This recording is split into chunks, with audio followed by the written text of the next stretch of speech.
This little Tacoma Mandolin is in for a fret job and setup. I don't remember seeing one just like it before, but I may have. I tell you, I run through so many of them I forget. But it's got the gigantic frets.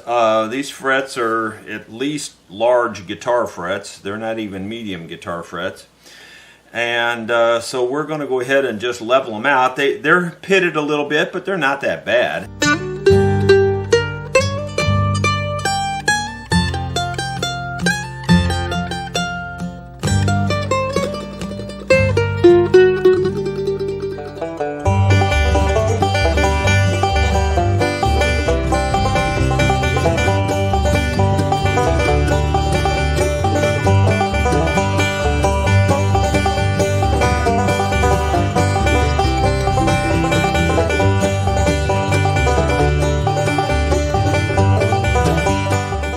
We still got one string groove running down through there, and we're going to get that out and then we'll call it good.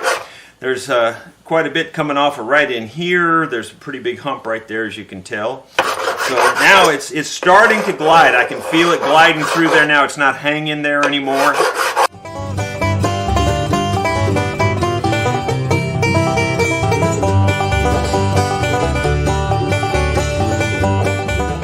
Okay, got them all nice and level, and I mean, like, I can see the faintest hint of that line right there yet, but I think it'll come out when I do the recrowning here.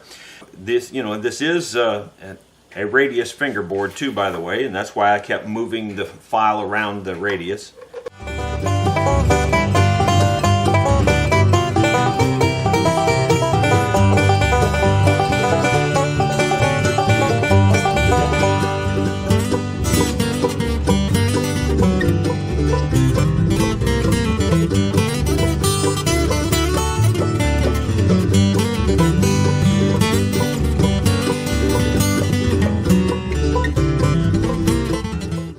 That looks real good. They all look real nice, and now we're going to just take some 600 and go over it and kind of polish out all the little scratchy stuff, make it look real nice.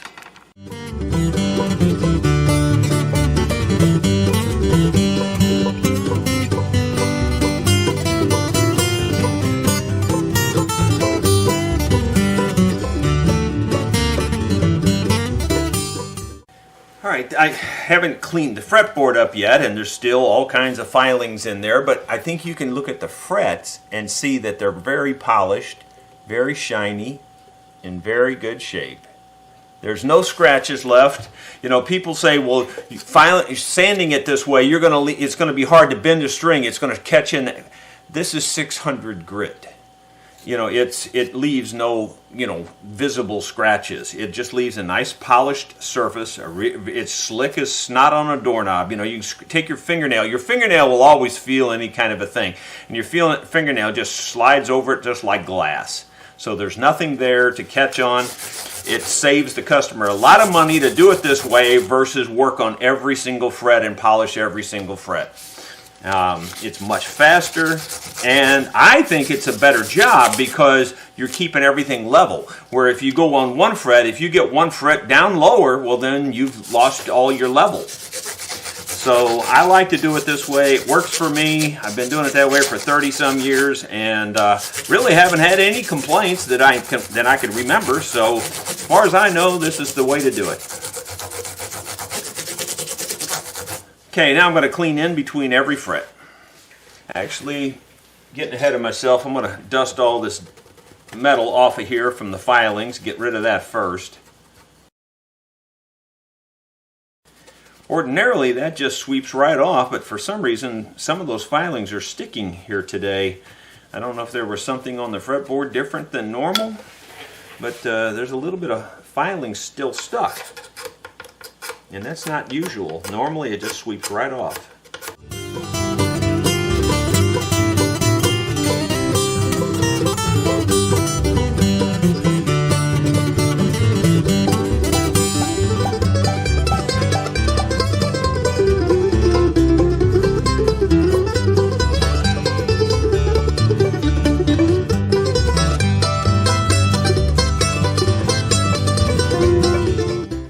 line of thought, these frets are so big that down here there's no way you could note it anyway.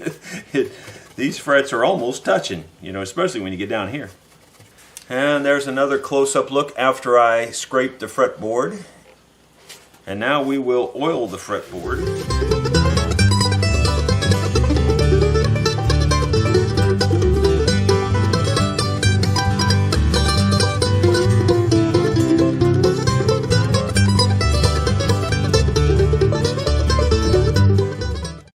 There's with the oil applied but not wiped off yet. That's what it looks like. We will give that a few minutes and come back and wipe it off. Okay, it's been a few minutes. We're just going to wipe her down now. Get rid of any excess oil. Pretty much get it dry as we can get it.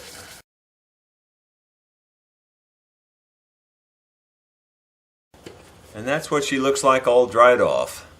I'm going to start putting the strings on the Tacoma here. I've got just the one G string on there.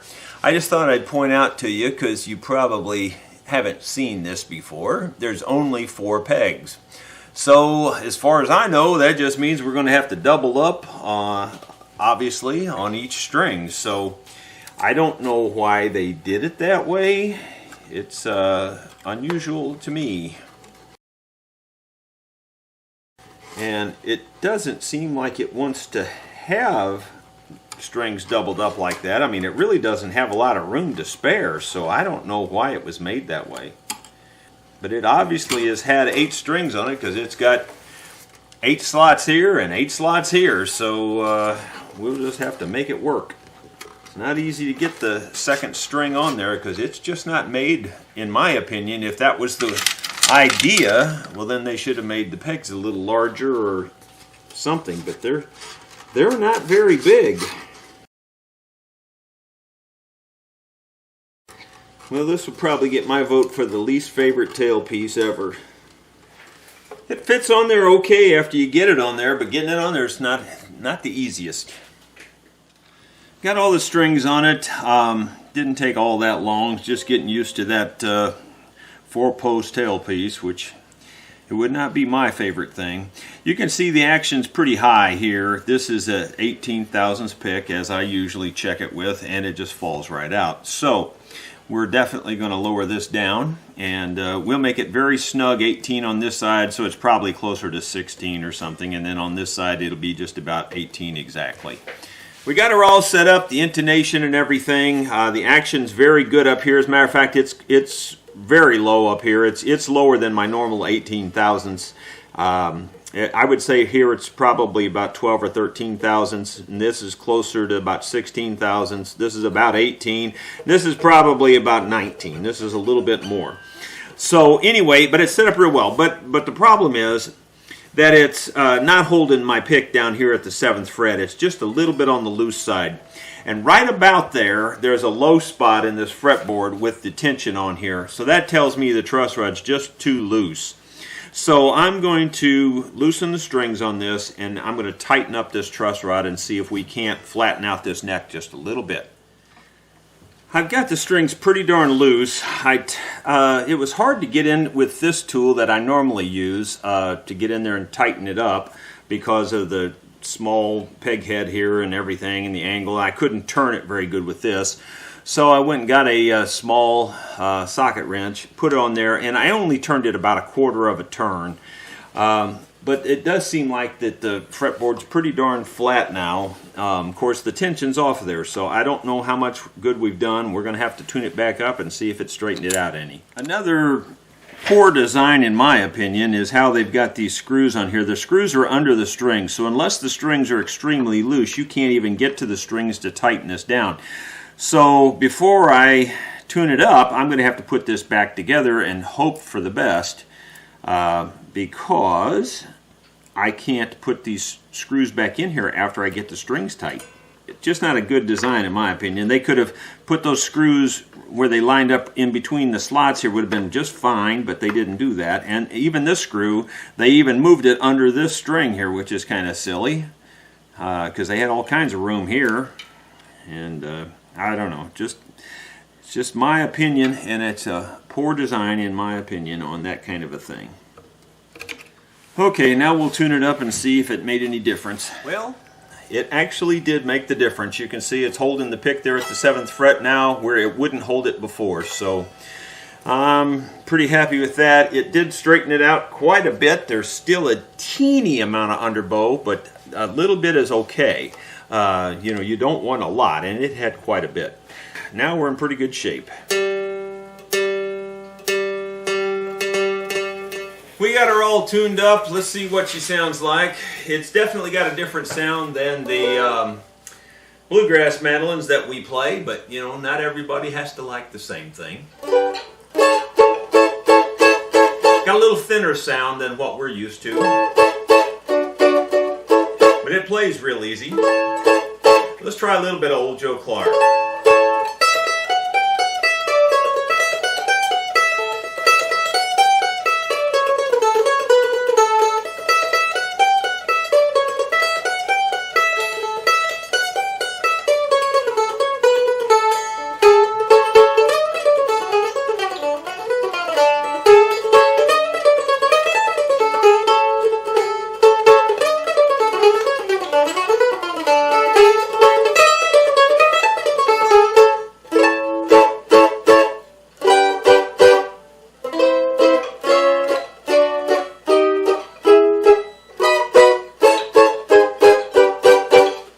The top, you know, does look like you can tell there's a lot of pressure on the top. It's not, I wouldn't say it's caved in, but it's definitely, you know, down a little bit. These flat top instruments are always going to do that, you know, whenever you've got the bridge pushing straight down on them. There's not a lot of angle here, which, you know, cuts down on some of your sound transfer also. If there's more angle, more, you know, kind of like, you know, Randy Shardiger always talks about a higher bridge on a guitar. Obviously it's pushing down harder and it's going to make the top vibrate better. This one doesn't have very much angle there. It's similar to the mandolin that I put a tailpiece on, if you remember. It was an Ovation mandolin. It was a few videos back. And it didn't have much angle here either when I got done, but you know, it had just enough to make it work. And that's kind of the way this is. This has a little more angle than the one that I did, but not much. But anyway, overall, it's a pretty decent mandolin. It's all set up to play with the electric, I believe. So I'm sure he'll probably plug it in to play it. Hope you enjoyed looking at a Tacoma mandolin. It was maybe my first one. I'm just not really sure, to be honest with you. It seems like I've heard of Tacoma and maybe worked on one before, but you know, I see so many instruments. I mean, hundreds in a year, so it's just really hard to keep them all straight. Thank you for watching.